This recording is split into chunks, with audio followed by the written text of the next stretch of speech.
Hi everybody, I'm Trin Johnson and welcome to Dust in My Eye. So recently I have discovered that there are these water-soluble soft pastels, semi-hard soft pastels, made by Charvin, or Charvin, I assume it's Charvin, I'm not sure how you say it, but you can use them dipped in water and draw with them. You can draw with them on wet paper. You can lay them down as an underpainting and wash over them with water, or not as an underpainting. I thought I would use them as an underpainting. I'm going to see how they work. So I ordered some from Amazon and I'm going to open the package right now. I also have one other little goodie in this box.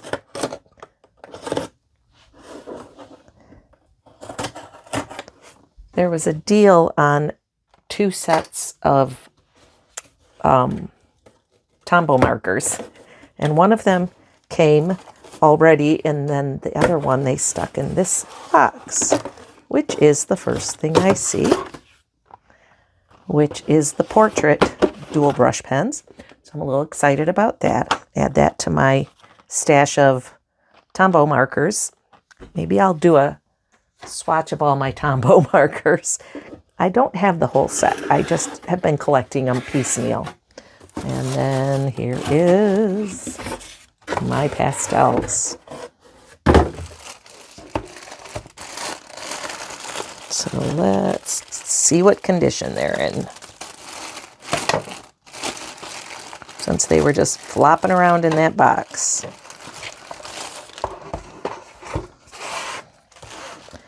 It says pastel painting sticks. I'm not really sure what the difference is. It says they're light fast. I don't know what the ratings are. Oh, aren't they pretty? Oh, they're very pretty. Can you see them? Yeah. They look like a Prismacolor NuPastel. I wonder if they're very much like that. Because you can certainly use NuPastels and wash them out with water, or any soft pastel. You can use water or alcohol. So I'm going to do a little bit of experimenting, and then I'm going to do a painting using these as the underpainting. We'll see if I use them on top too. Okay, so let's see what we have. Let me pick a random color. This one looks nice. I'm working on a sanded paper. I think it is probably Lux Archival. I could be wrong there. All right, let's try adding a little water.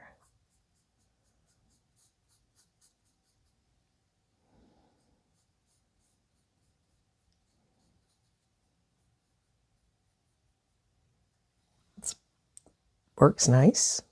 Don't know that it's any different than any other pastel. I'm going to wet it. This goes down more like a paste.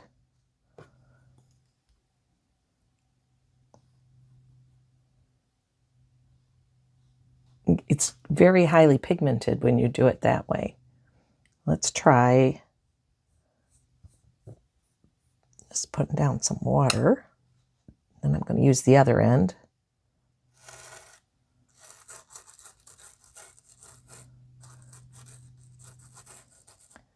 I kind of like that. That's kind of a neat way to work with it.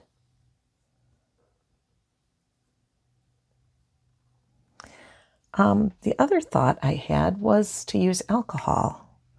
So let's try the same 3 things. Lay it down dry. Add some alcohol.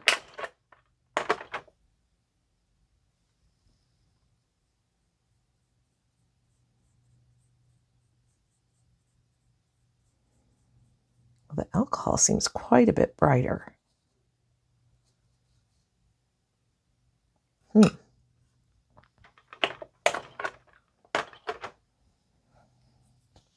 Okay, let's try dipping it. That's dry.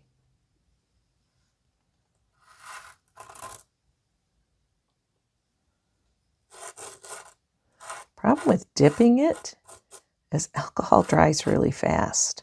So I'm not sure that that's as effective with the alcohol.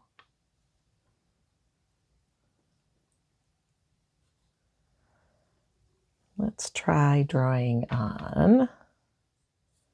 Again, this is going to dry really fast.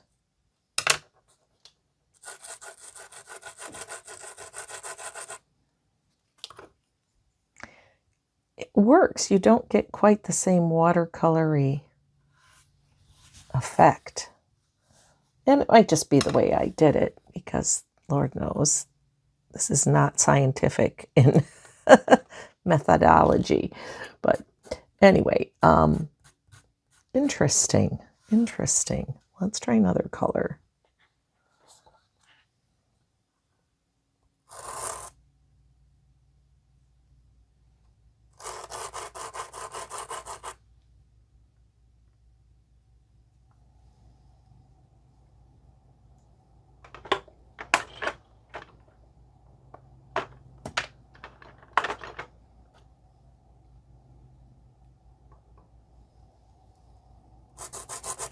Alcohol. It doesn't work the same. That is definitely different. Water.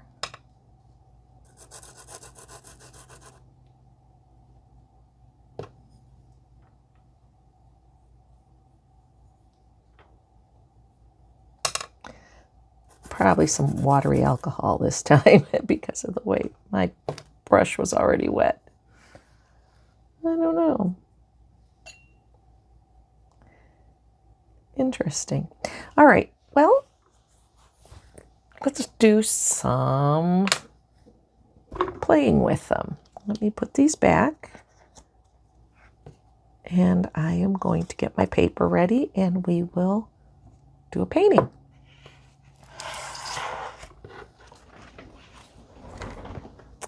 Now I'm going to mount my paper to this board. When I do pastel work, I typically do like a hanging mount, but I do it on all four sides.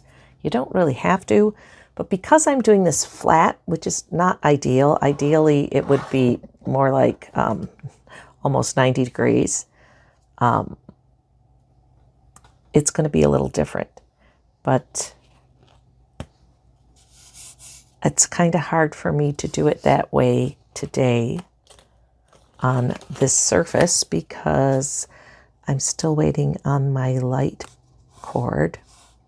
So I'm trying to stay as well lit as I can, and the window in here is better than the window in the other room and where the easel is.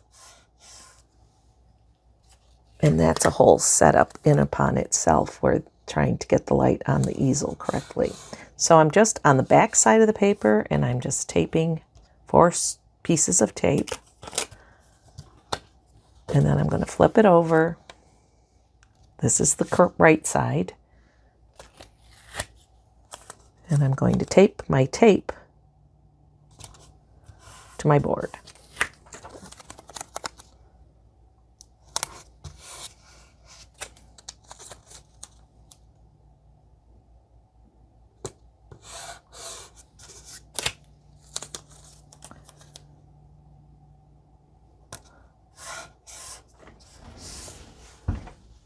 There. I have a picture I took at the top of the hill at our cottage when we were leaving. All right, I'm going to trade chairs. My daughter's cat was in this chair, so I took the other chair. And then, of course, as soon as I took the other chair and stood up, she wanted that chair. So now I'm back to chair 1, and she's got my other chair. She was not happy about me wanting my chair back.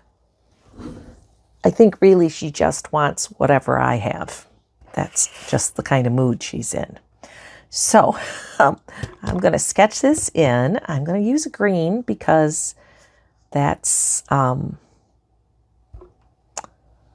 what's in the picture mostly. And it's kind of, I can show you the picture. It's going to be kind of a loose version of this because I'm not, as I say many times, wedded to this photo. I want to change things up a little bit, put my flowers in slightly different places. That's basically the horizon line.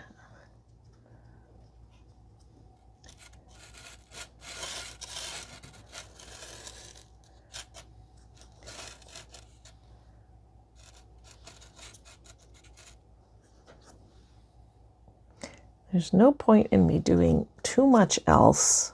There is no gray. That's interesting.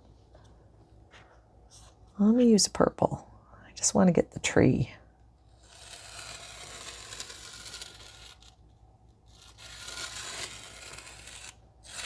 I'm going to move him over a little bit so he's not falling off the page. So that's about all I'm going to do for that, just to rough in the idea of where things are. So if you follow my channel, you may remember a sketchbook tour I did in my watercolor sketchbook. And this same reference I used in the last page of my watercolor sketchbook that I just completed about, not quite a month ago. So I guess I like that picture a lot because I'm doing it again. All right, so let's get some base green in here. There's a lot of green going on.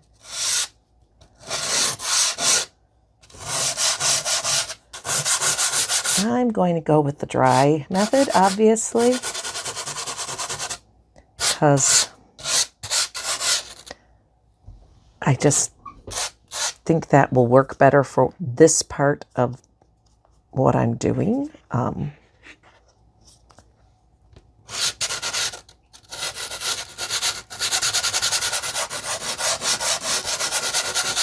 a little bit of a darker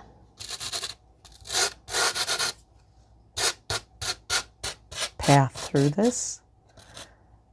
And we're going to encourage it to go that way a little bit too.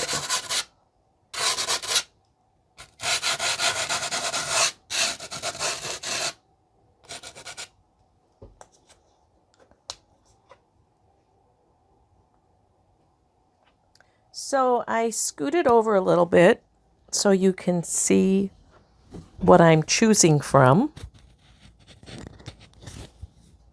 I thought that might make it a little easier. So let's keep going. There is no blue. That is interesting.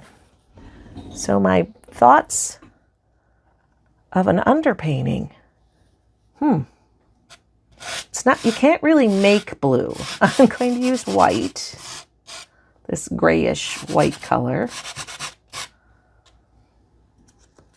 And let's add some water and see what we get. So silly me just realized that I actually have 48, not 24. And the reason that I could not find the blue pastels was because there's a whole nother layer underneath. And ta-da! That's where all the blue are, and some brown and other colors. So there's lots more. I just thought I would throw this in there, and so the next time I use them, I'll have a lot more choices. First off, I'm going to get rid of some of my dust over a trash can because There was a lot of it. Hello, kitty. I have a friend. Dip, dip, dip. You can't walk on the paper. Come on, Freya. Oh, you're blocking the light, darling. Let's go this way, honey. I know.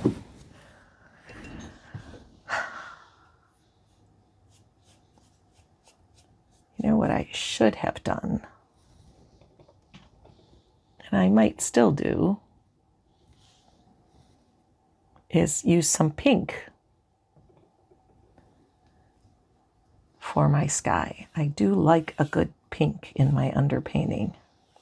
I kind of went with traditional as you see it color. There's a word for that. Local color in this underpainting.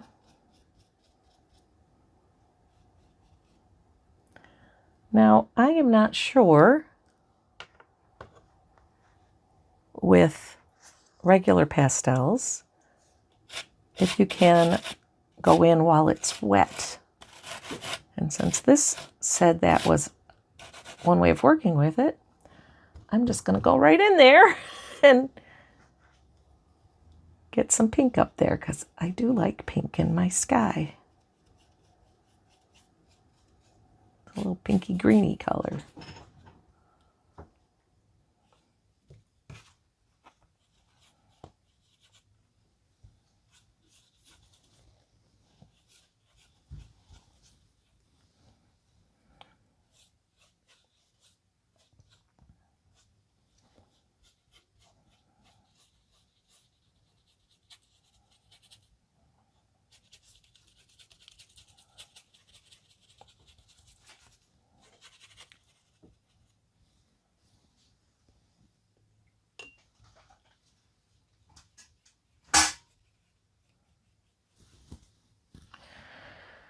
Oh, she's getting into all sorts of mischief because that's what she does.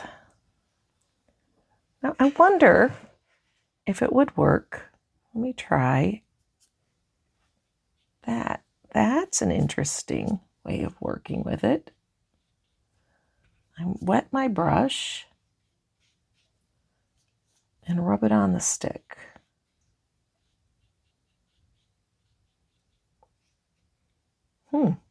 Kind of like that. All right.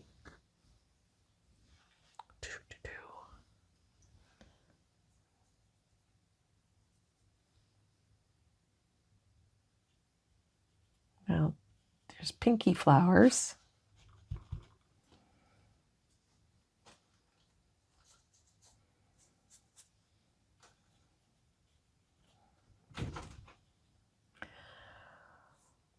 She just keeps getting into trouble because she knows I'm occupied.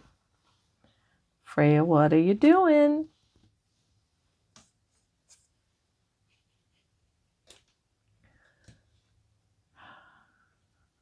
Put one over there. Okay, I don't know. I might do the orange.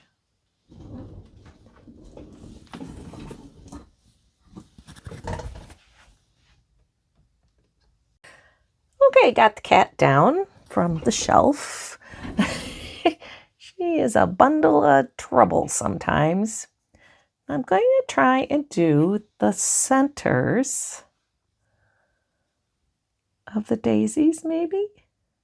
This might be all for naught because it might just all get covered up. Oh, I don't really want it in the pink flower. I do like this method, though, of wetting the brush and going from there.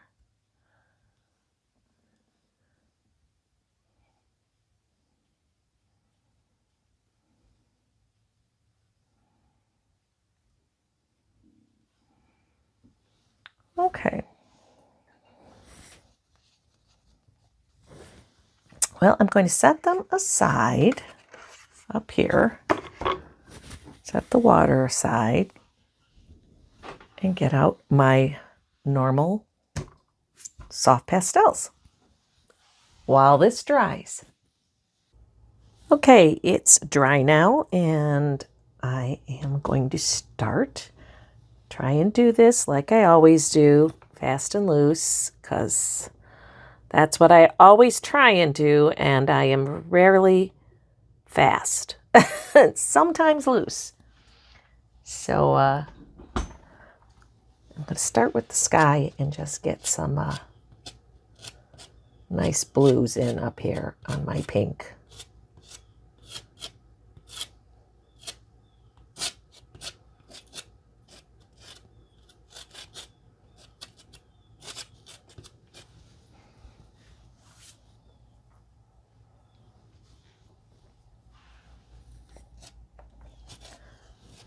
Get a little tree in here.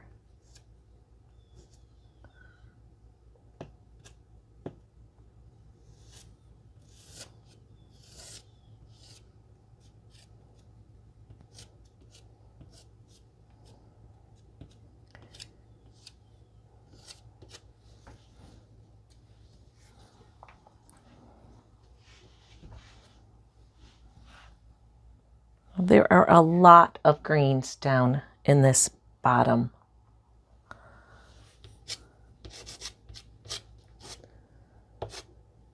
Try and stick with my dark path.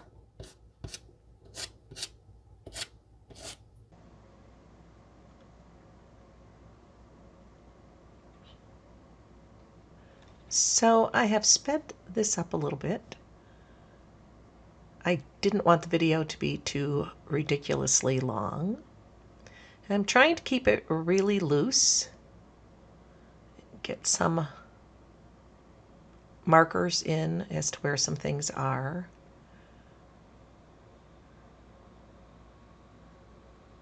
There's a lot of greens to deal with, so I do a lot of back and forth with the green.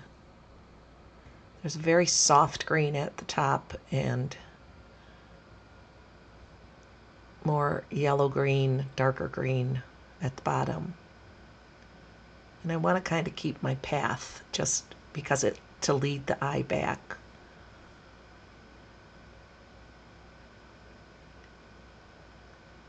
Through the flowers.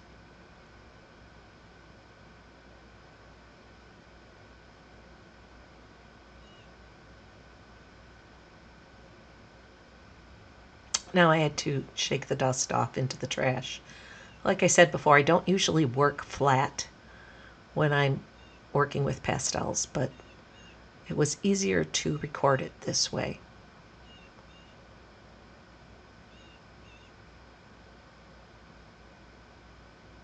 Just trying to get my trees in.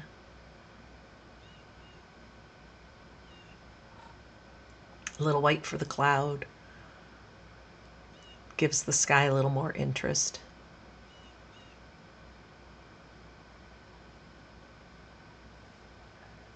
And a little bit more interest on the tree.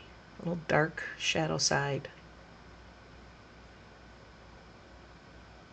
It's not a birch tree, at least it's not a paper birch. I'm not sure what it was.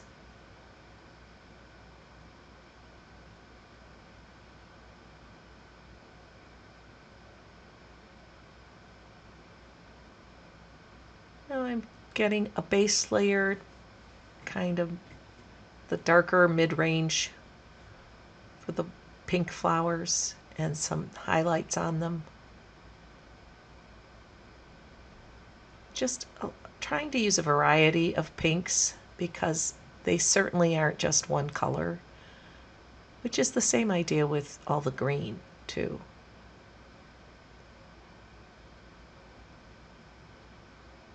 Now I'm using the Charvin pastels to get the stems in. I'm trying to use them like I would if it was a new pastel. How I would use a new pastel.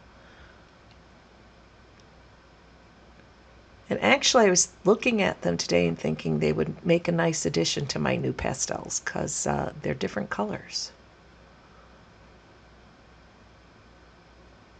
Odd that there's no blue, though. I don't really understand that one. Maybe there's another set that I don't know about.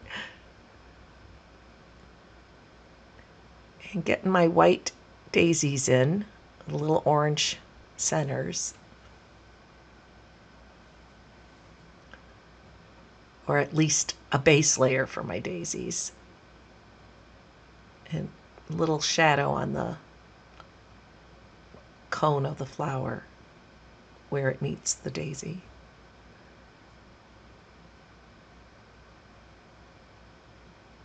Now I'm trying to do a little mark making, some linear leaf-like lines to get some interest going on in the bottom, some direction, some details. But I don't want to get too fiddly. And the only stems I really want to be truly a stem are the ones for the pink flowers and this one that's over on the tree. That's just a weed. The rest, it's just kind of wherever they go. I do some more stems coming down from the daisies, I believe. And working on the trees a little bit more, getting a little different green where the tree line meets the meadow, and just because trees again are not one single color, there I go. That's when I was like doing a little more mark making, trying to get some more stem suggestions.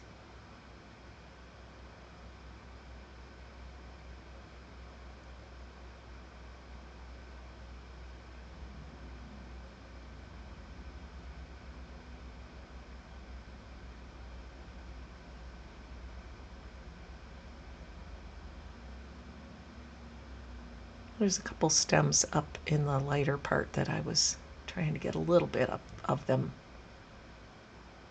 Again, I want it to read, but I don't want it to be really specifically detailed.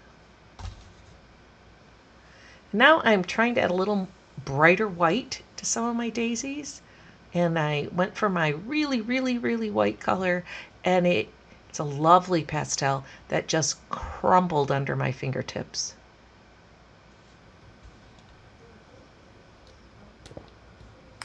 Well, this one is just crumbling under my fingers. I think this is this pastel's final hurrah. Little teeny piece. I think it's a Sennelier or Schminke. I'm not sure. I always get those two mixed up. Sennelier. That's what it is. Nope, Schminke. I was right the first time. Or second. I don't know. Could be either. Either way, it's about done. I'm going to shake this off.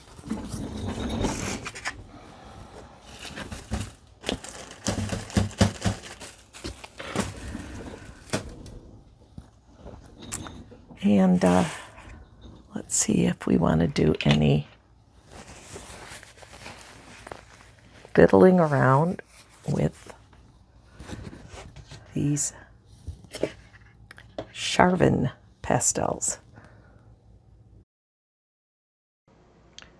I'm trying some mark making up in the trees a little bit. I just wanted to see what else these pastels could do.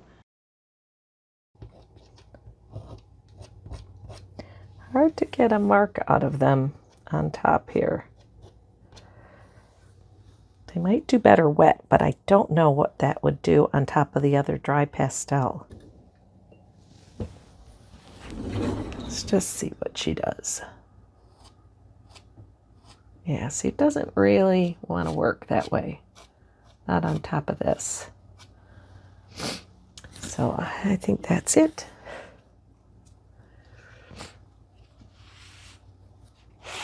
They were kind of fun. I'm going to have to keep playing with them to see what else I can do with them, because I think I'm underutilizing them in this instance. But it was a start.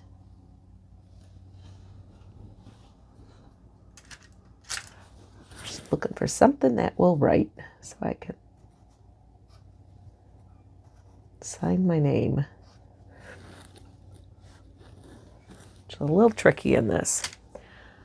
Anyway, let's take her off of here because the blue tape is kind of distracting.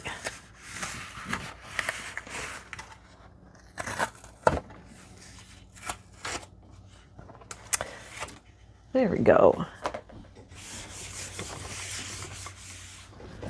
So if you like this video, please hit the like button. And if you would like to see more of my videos, hit that subscribe button. And if you want to be notified of future videos, hit that cute little bell. And if you would like to, please check out my Etsy shop where I have prints of my artwork along with cute little monsters and some other fun stuff for sale. I really appreciate your being here, and I hope to see you back again. So thanks again for watching.